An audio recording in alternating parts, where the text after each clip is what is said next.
Balatro is like student debt. It gets deeper the further you get in. Like, I've played for 120 hours, and even though I know every item in the game and what it does, that's just scratching the surface. There are so many little designs, rules, and even mechanics that the game doesn't explain at all, and that's what I love about it. I boot into a run and enter a disassociative fugue where all I can talk about is re-triggers and procking. My family weeps as I grow more distant by the day. One of the first things I noticed when starting the game was that chip jokers have blue lips and molt jokers have red lips. You know, except for hiker, runner, square joker, stone joker, stuntman, and Wii joker. It's not a hard rule, but a lot of the chip jokers also wear a two-pointed hat as opposed to the traditional Jimbo 3 points. Even Steven and Odd Todd are especially noticeable here, with Even Steven wearing a two-pointed hat to create an even number of baubles, and Odd Todd closing one eye in order to have an odd number of eyes. A bauble is even omitted from Todd's collar to make the total 3 instead of 4, though including the hat's bauble, there are 4 baubles, which does make the game unplayable. Todd also gives 31 chips per played odd card, which is the only joker that gives an odd number of chips. Only chip jokers have blue lips though, unless you count Blueprint and Brainstorm. Blueprint and Brainstorm are looking in the direction that they copy effects, by the way. I wish someone would look at me the way Blueprint looks at Brainstorm. Speaking of jokers with unique colors, the 4 suit-themed jokers in the game are each based on a deadly sin, those being lust, greed, wrath, and gluttony. Their associated mineral cards tie into this as well, being Bloodstone as in bloodlust, Rough Gem giving money for greed, Arrowhead being a weapon for wrath, and Onyx Agate's effect being an objective improvement over gluttonous, which is less obvious but could be thought of as a sort of always wanting more attitude. It's also nice that the sinful and mineral jokers have color palettes that align with the suits in high contrast mode. Another fun group are the food jokers. Ice cream, popcorn, ramen, seltzer, and turtle bean are all foods and lose their effects over time and then expire, just like real food. What's especially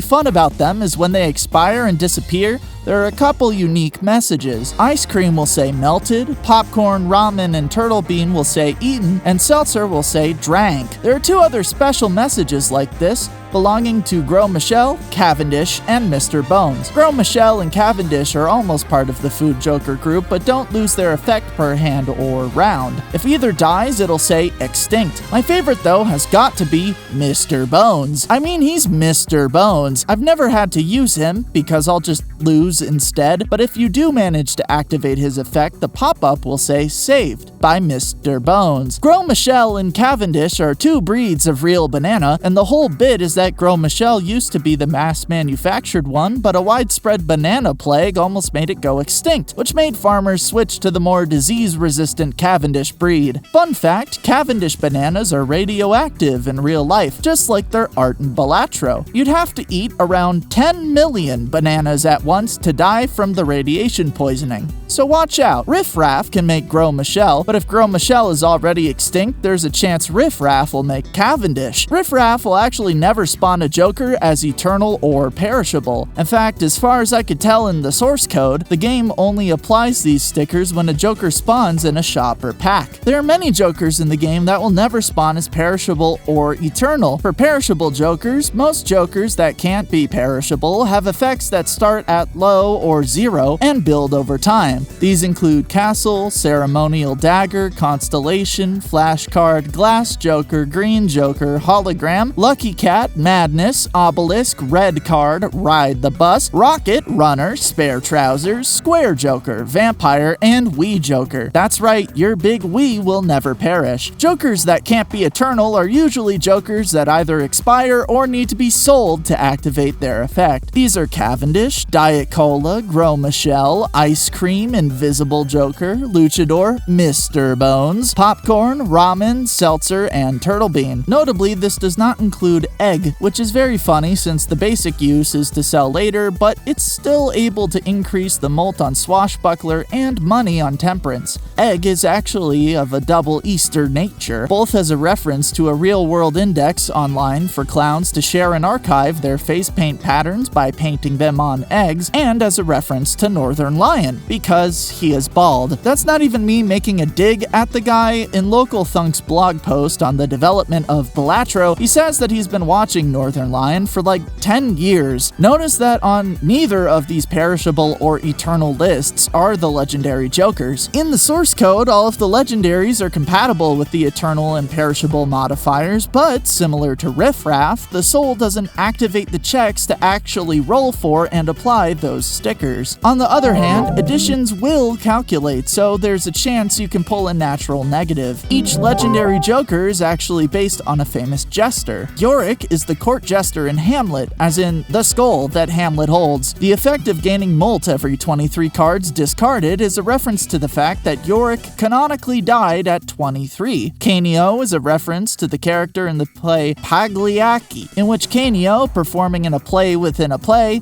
kills people on stage while performing. That's why Canio's effect is based around destroying face cards. He gains power from being an overdramatic theater kid. Triboulet isn't even a specific person because there were a lot of jesters named Triboulet, but the most famous is one who spanked the king he worked for, was sentenced to death, and then the king was like, "If you can say something more offensive than spanking me, I'll spare you." Triboulet then responds, "Sorry, your majesty, I mistook you for the queen." Hence Triboulet's effect activates on kings and queens. Chicot is based on a real guy who, because he was real, we don't know a ton about, but he often spoke bluntly to the king he served without following ye old customs, hence Chicot disabling boss blinds and being the best joker in the game. Perkio was also a real guy, and a single real guy this time, who was famous for drinking 5 to 8 liters of wine a day. That's why he gets you drunk off power, and also allows you to infinitely consume. On consumables, there are 3 planet cards in the game that relate to 3 hands not normally shown in the run menu. This is pretty common knowledge, but 5 of a kind, Flush House, and Flush 5 are all unique scoreable hands with increasingly high base molten chips. Once one of these hands is played, it unlocks their respective planets in the shop and planet packs. Planet X for 5 of a kind, Ceres for Flush House, and Eris for Flush 5. Last time I tried to play a 5 of a kind, my loan officer was not happy. The only credit card I'm legally allowed is in Balatro. If you are able to play all of these hands and the normal planets in a run, Satellite would give 12 money per blind instead of the normal cap of 9. There is one more secret hand in the game, the Royal Flush, which is a high straight all in the same suit, but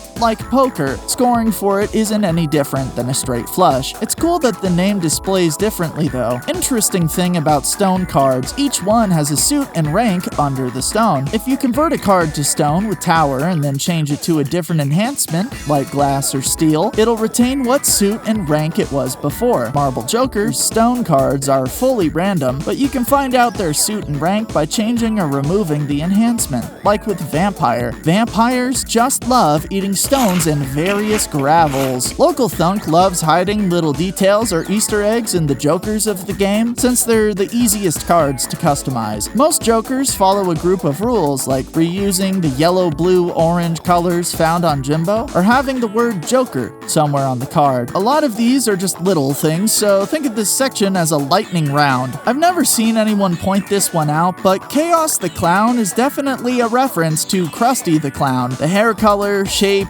bow tie, and naming conventions are all so similar, especially with how they both start with a K sound. Having a free reroll on the shop also aligns with Krusty's character being a notorious cheapskate. Ride the Bus lists its route as 210A, which can be read as 2 through 10 and Ace, which is every card that Ride the Bus will have its effect activated by. It also says stops for Jack, Queen, and King, which is a little more obvious. Runner's Runner Bib lists the Joker's number as 345, which is in itself a small straight, as a reference to its effect being activated by playing one. Hiker hikes the chip price of a card. That's why it's called Hiker. I had to have this explained to me. Hologram is the only non-legendary Joker to render its Joker art above the card, which means it's the only one in the game that can mostly cover the rental sticker with the card art. In Photograph, the Joker's eyes are rendered with a dark red color, giving them the red eye effect common to Flash photography. This also proves that Jimbo's eyes have blood.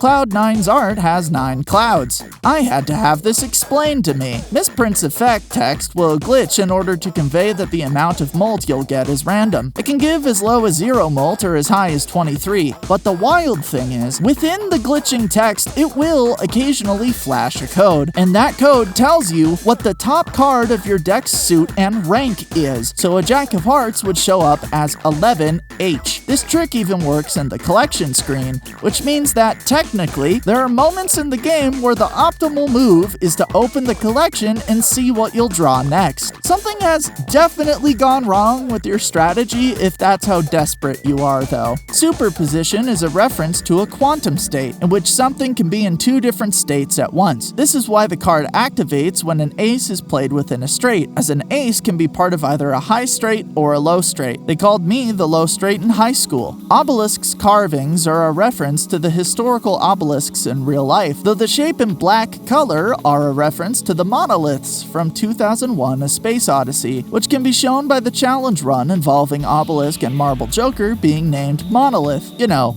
the monolith ending the Stone Age and all that. The carving in Ancient Joker's art is Olbat, a face that streamer and YouTuber Michael Fox, also known as Malf, has been making and drawing games since 2016. Malf collabs with Northern Lion a lot, so that explains how the reference made its way into the game. The numbers at the top of the golden ticket are the same as the golden ratio. The idea for the card itself is a reference to the golden ticket from Charlie and the Chocolate Factory. The costume Stuntman wears is based on Evel Knievel. Hanging Chad has binary dots and dashes that, when translated, number each punch out as 1 through 5. Its card art is probably a reference to the Hanging Chad Halloween costume in How I Met Your Mother, which is itself a reference to the controversy with ballots in the 2000 United States presidential election. Luckily, there have been no controversial presidential elections since. There are a couple musical references in the game, like Credit Card. Its numbers are referencing the song 867-5309, also known as Jenny. It was a popular song that got a lot of people to prank call the number. And of course, the card number ends with 42069. These numbers are a reference to marijuana and the movie Bill and Ted's Excellent Adventure. Seeing Double's card name is a reference to an album by S Club 7, which is why the card effect is based on clubs. Hit the Road is a reference to the song and now general saying, "Hit the road, Jack." Getting rid of Jacks activates the card. Vagabond is a reference to real-world clown character Wary Willie, performed by Emmett Leo Kelly. The Vagabond art is also the only Joker currently in-game that isn't illustrated by Local Thunk. The illustrator for Vagabond is Lumpy Touch, although this isn't the only Joker they've created to be used in Balatro. As Lumpy Touch revealed in a short, and as also found by Gothic Lord UK in an earlier version's game files, there was at one point a planned but now scrapped Joker that looks like this. While we don't know what the exact card effect would have been, we do know that it was drawn by Lumpy Touch and that the name of the Joker would have been Chaos Theory. There are actually 2 other sprites in the game that are currently unused that imply scrapped or changed features. One is this Jimbo-themed chip sprite, which would probably be used for a stake that was never added to the game. The other unused sprite is this card back. I'll be honest, I have no idea what this would represent. Without knowing what this deck would be called, it's hard to figure out what this is actually supposed to be, because most of the card backs in the game match their names but are pretty abstract. To me, the mystery back looks like a train line map, though that's really speculative and I still have no clue what special abilities a train-based deck would have. If you have any ideas as to what this deck is referencing, please let me know in the comments. As part of the research for this video, I skimmed most of the source code of Balatro, reading all the comments and the code I could find. There wasn't a lot of interesting ones, mostly just helpful notes on what different functions do, but there are a couple of exceptions. There's a commented outline of code in the script that that handles movement, and the comment above it says in all caps, "Why on earth does this line make it run 2 times as fast?" A brief glimpse into game devs' madness. You can see a little personality in a comment in node.lua that reads, "Otherwise, we need to do some silly point rotation garbage." In card.lua, there are some comments pointing out the various edge cases Ankh has to check for in order to make sure it doesn't break the game. Cool to see a little bit of the thinking that goes into implementing how a card interacts with others in the game. One other interesting thing I found was in challenges.lua, commented out as a challenge named Test, which has a bunch of weird rules. It starts you out with 100 money, 1 discard, 6 hands, re-rolls start at 10 money, you get 8 joker slots, 3 consumable slots, and a hand size of 5. Jimbo and Egg are banned from showing up. It also gives you 5 Egg jokers, with the last one being Foil and Eternal, a sigil card, the Hieroglyph voucher, and a 52-card deck that is all glass, foil, and with gold seals, I think. I tried for hours to add this code back into the game, but I'm not experienced with Lua or Love 2D, so I couldn't get it to work. Either way, it's pretty clear that this challenge is just testing every possible thing that a challenge could have, but I'd love to see someone get it working for fun. Working for fun is what I do here. Finally, I want to go over the only character in the game, Jimbo. You know, the most basic joker in the game that gives you the tutorial and talks at the end of a run. He'll actually show up with a sticker on this screen if you've cleared a run with him, which is a detail I wouldn't expect. But Jimbo isn't just a normal tutorial character, and whatever he is, you should fear him. There's a certain collection of jokers in the game that give hints to who or what Jimbo is, and none of them add up. Jimbo's real name is contested. Business card says it's Joseph J. Joker, mail-in rebate says it's Jack Joker, and driver's license says it's Jen Joker.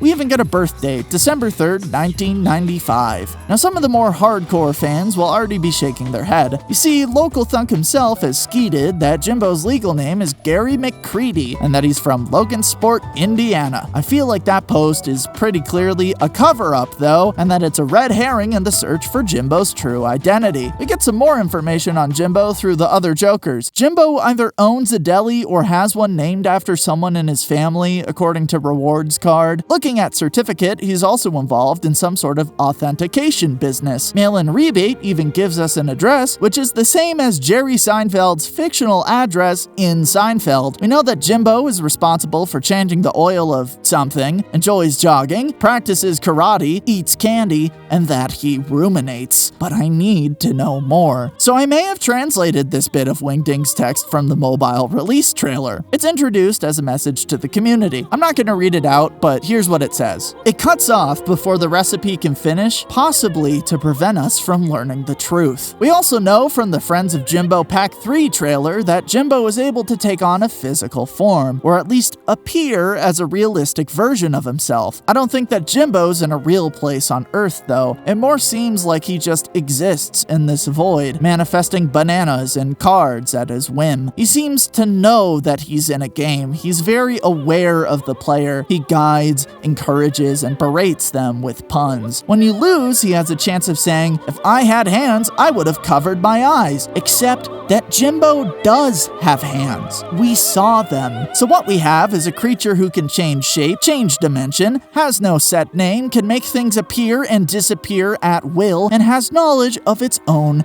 fictionality. Now that I think of it, almost every single Joker looks like Jimbo. Every Joker in the game relates back to Jimbo in some way, whether it's through his role as a clown, his interests and obsessions, or just the repeated motifs of his color palette. It's almost as if Jimbo isn't a character in Balatro, he is Balatro. This is his own world of mad amusement doomed to spin forever into endless runs limited by not a number of blinds impossible to complete. Sure, the screen may say, "You win," but that's not the truth.